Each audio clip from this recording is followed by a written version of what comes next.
Tokotani umnan qabnu yoo facani jabinni yoo tokotani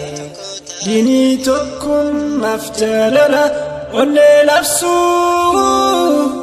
ajajamne jirra dallansu liqimsu yoo waltaane dabarraa waan hunda keessa tokkummaanuuf dhaame rabbiin keenya ogeessa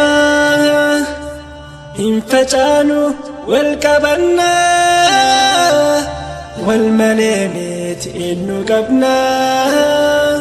milkaa'inni obboleessaa siif milkiidha milkii obboleessa kan kee hin jibbiini yoo wal taane fulduratti tarkaanfanna dini quwwaa qabu qabnaan ta'uu cabni akka nuti tokkummaan deemnu wal faana walaa tafarraquu nuun jedhe Qur'aanaan fakkeenya nuuf ta'a jiruun sahaabota dhugaan wal jaalatu guutuu onneedhaani wal jaallatu waliif mararfatu hundaan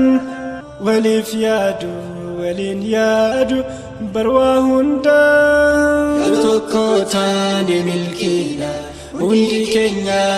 tokkoomnu wal jibbaatu yoo dhukkuba wal jibbarraa fagaannu humnaan qabnu yoo facane jabinni yoo tokko taane humnaan qabnu yoo facane jabinni yoo tokko taane humnaan qabnu yoo facane jabinni yoo tokko taane humnaan qabnu yoo facane jabinni yoo tokko taane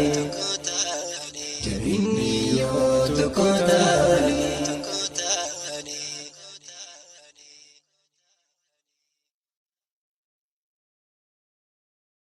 Tokotani umnan qabnu yoo facani jabinni yoo tokotani dini tokkum afjalala onne labsu